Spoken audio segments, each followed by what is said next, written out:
Garrison Brown, son of Sister Wives stars Janelle and Kody Brown, dead at 25. Garrison Brown, the adult son of reality TV stars Janelle and Kody Brown, who was also featured on Sister Wives, was found dead at a home in Arizona on Tuesday. He was 25.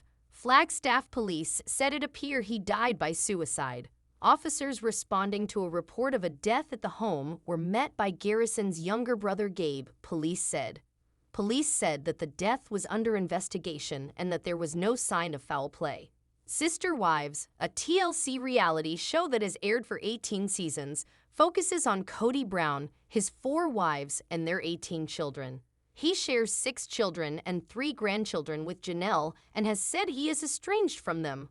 On Tuesday, Kody and Janelle shared news of Garrison's death via nearly identical messages on their individual Instagram accounts. "He was a bright spot in the lives of all who knew him," the post said. "Our loss will leave such a big hole in our lives that it takes our breath away." TLC said in a statement, "We are devastated to hear of the tragic loss of Garrison Brown. We extend our deepest sympathies and heartfelt condolences to the Brown family at this difficult time." His mother had praised Garrison for his carpentry skills, a family trait expressed through his restoration of a vintage camping trailer and construction of a custom table he made for her. The estrangement between Kody and his children with Janelle was a topic during season 18 of the show, which began airing last fall. "We've reached out and tried to be open and neglected and overlooked for offenses that were believed to have happened, but they never did," Garrison Brown said in one episode. Police said the death was under investigation. At this time, there is not any indication of foul play, and detectives from the Criminal Investigations Division are investigating, police said. If you or someone you know is in crisis, call or text 988 to reach the Suicide and Crisis Lifeline or chat live at 988lifeline.org. You can also visit speakingofsuicide.com/resources for additional support. Ryan Gaynor's family files claim against Sheriff's Office following teen's death. Apple Valley, Calif. The family of Ryan Gaynor, a 15-year-old boy with autism, have filed a legal claim against the San Bernardino County Sheriff's Office over the death of their son. Gaynor was killed March 9 after deputies were called to his Apple Valley home. According to deputies, a 911 caller reported that someone in the home was attacking his family members and causing damage to the home. When deputies got to the scene, they encountered Gaynor, armed with what deputies said was a garden hoe. Body-cam footage shows Gaynor charging at the deputies with the garden tool in his hand. Ultimately, deputies shot Gaynor. He died at the hospital. As part of the legal claim, which was announced March 21, and the eventual lawsuit, the family wants to know if the deputy who fired the shot knew the teen had autism and if he didn't, why? They say deputies had been to the house at least 5 times before and that their son's disorder was well known to the department. "He was smart, but he had issues, and there's nothing wrong with people having issues," his aunt said. Supporters, lawyers, and the family of Gaynor gathered just feet from where he was shot and killed to announce the legal claim. His family said he was having a tantrum, but no one thought a call to 911 would end in his death. Previous rage. SBSD says deputies followed protocol in fatal shooting of boy with autism. Ryan Gaynor. California deputies kill 15-year-old armed with garden tool in Apple Valley. They have blood on their hands because they shot and killed and slaughtered a young boy who really wasn't fully capable of appreciating what the police were trying to do to him, said family attorney John Burris. Burris says the body cam footage shows a series of mistakes. At first, the deputy yells out, which is known to agitate people with autism. When Gaynor appears with a hoe in his hand, the deputy pulls out his gun, which they say would also scare a person on the spectrum. They had options. They had tasers, they had pepper spray, he explained. The family's attorney said just before the shooting, a cousin made a second call to 911 to say that the situation had resolved itself and that Ryan had settled down. They want to know if that information was passed along to the deputies and if the deputy who fired had been to the home before. They say they're hoping to get those answers as part of the lawsuit. The San Bernardino County Sheriff's Department wouldn't comment, citing pending litigation, but Sheriff Shannon Dykes did address the media following the shooting. "Yes, our deputies do carry tasers. So you actually hear Ryan's family say, "Why didn't you use a taser?" Those techniques don't always work. And when you're talking time and distance and making these critical, life-threatening decisions, particularly with somebody coming down with the deadly weapon on you, Dykes said at a press conference. Ryan's family said they adopted him as a toddler from foster care with a host of health problems. But despite every challenge, he excelled in math, even though he couldn't master simple tasks like tying his shoes and washing his face. "I can't even sleep at night because all I think about is Ryan," his father said, crying.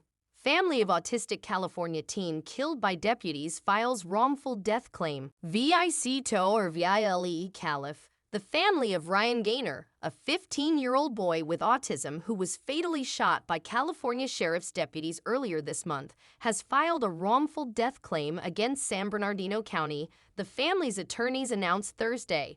Attorneys representing the Gaynor family held a news conference Thursday at the family's home in Apple Valley to raise questions about how deputies dealt with the situation and address the loss the family is experiencing in the wake of the shooting. The wrongful death claim, which is a predecessor to a lawsuit, was filed last week and includes allegations against sheriff's personnel such as assault, battery, false imprisonment, negligence, and intentional infliction of emotional distress. Under state law, county representatives have 30 days to respond to the claim, which sought unspecified damages.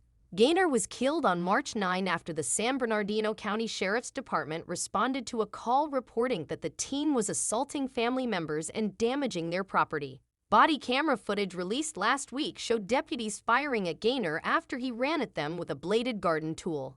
Under no circumstances should a 15-year-old autistic boy with a gardening hoe be shot and killed without taking the time to calm the boy down before using deadly force, Attorney John Burris said.